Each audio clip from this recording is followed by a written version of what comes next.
And he said it was all over the building. Everybody, and probably including some of the higher up people, they're all reading it on day one, day two.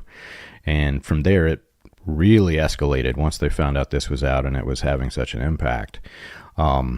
I plan to, before this episode actually goes live, you've put some work into kind of putting a chronological timeline on the prophecies, how they were introduced, why they were introduced, how they changed, etc., which is amazing. I mean, it's a very good layout, and I'll put it on the screen here for the viewers to see. I plan to take that on my 1933 Prophecies page on the website, and I'll integrate it into the page, and I'll put some additional information such as this prophecy was before the event happened and it failed, or this prophecy was prophesied after the fact and he did not care enough to go see if the statement he made was correct about the fact. So hopefully that'll be up by the time this podcast goes live. It's something else looking at these, so when I first heard the accusation that there's not a single future predicting prophecy by William Branham on record anywhere, I could not believe that was possibly true. If you're in the message, you got to believe that cannot possibly be true, right? There has to be a prophecy on record before the fact somewhere in William Branham's ministry that we can prove he was a prophet. And so naturally, one of the first places I went to try and prove that was actually these 1933 prophecies, right? Because these are the most well-known prophecies. So I went looking because obviously here he predicted World War II would start in 1933. And so that's a pretty dramatic before the fact prophecy.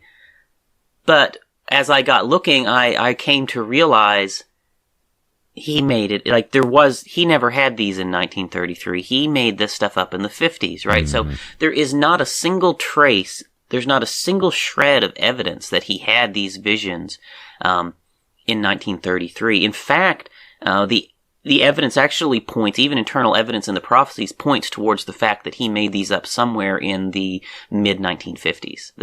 That's really the truth. Yeah. Let's just walk through a little bit of that.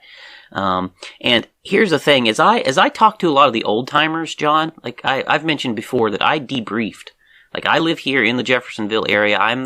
Was the assistant pastor of the second oldest continuously operating message church in the world.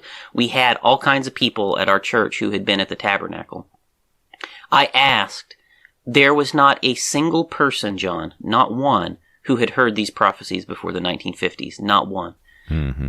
Not a single person. And we had people in our church who had known William Branham all the way back to the 1930s. There was not a single person who had heard these prophecies before the 1950s. Nobody. And that's a pretty big red flag, honestly, right there. Right. I have said this to many people after I was able to deprogram and start working with people.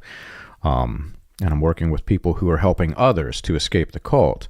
I've said it for several years now that the best way to help a person escape the message cult following of William Branham, the cult of personality, is to teach them how to use the tools provided by the cult itself. There's a website, everybody can go to it. It's table.branham.org. You can see every single transcript that they allow you to see. They don't allow you to see them all, but from 1947 to 1965, there is, I would say, based off of the newspaper recordings that I have of William Branham at key events that would have had recordings, I would say that readers and listeners can see about 65, maybe 70% of what William Branham recorded. And if you learn how to use the tools, if you learn how to search and understand what William Branham is saying, that alone will help somebody just simply wake up and escape. And the 1933 prophecies for me was, honestly, Charles, it was the biggest deal, because you could go to all of these men who use William Branham as their stepping stone to their lights, cameras, action, fame, and glory that they have today. I mean, we're talking Benny Hinn, who's smacking people with his coat. You can see these videos where people are just falling down from the power of this guy, right? And he says William Branham is one of the most accurate prophets he's ever seen. Well, the man has never looked at what William Branham said, apparently. But here's where it gets problematic, Charles. People like my grandfather, when I confronted him on these prophecies, he said, people have known this for years, John. What does it hurt for you to believe it anyway? In other words, yeah, I know the prophecies have failed. Other people working with me know the prophecies failed. Keep quiet, John, and your life will be happy. And when I refused, that is whenever he told everyone not to come see me. I had a demon, and if they came and saw me, they too would be cut off. So he essentially put a roadblock between people getting this information.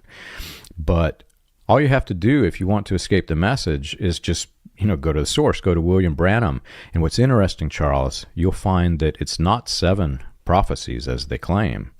There are actually quite a few more whenever you line them all up over time. Yes, there's actually more than 7. Another big clue that these were never issued in 1933 is the fact that William Branham claimed that he built the tabernacle in 1933, and when he did, he put a copy of these prophecies in the cornerstone. And Right. If our listeners remember back when we did our episode on the Billy Branham Pentecostal Tabernacle, we walked through the cornerstone of the tabernacle had been opened, excavated multiple times, Mm-hmm. and the prophecies were not in there. And, Yeah. as I look through all of that, it to me seems like as you get to about 1960, William Branham started claiming that it was in the cornerstone because if you listen to him on tape, he'll ask his audience, do you remember when I gave these 1933 prophecies? And there's nobody remembers them, right? And so this is about the point in time he adds in, they're in the cornerstone. So this is his witness that he had them in 1933 is that he buried them in the cornerstone, right? That is very clear from the things that he does. This is the only witness available to us that these visions happened in 1933, is that he buried them in the cornerstone. But the cornerstone was empty. It was empty. There was nothing in the cornerstone. It's been opened multiple times. It was open the day of his funeral. There is nothing in that cornerstone. So that's another huge red flag that something is not right. He's telling us something here that, again, we can demonstrably prove that the thing he told us he did after he had these prophecies, write them down and bury them in the cornerstone, we can demonstrably prove he made that up, right? So, again, that's another big red flag that these are not from 1933.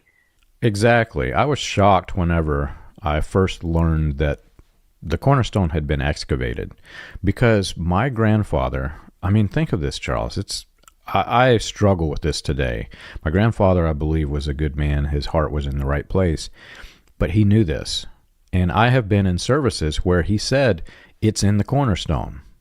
My grandfather was there not just one time when it was excavated. My grandfather was there twice. Whenever the cornerstone come up and it was empty and everybody went, oh my gosh, they're not in there. My grandfather was there 2 times.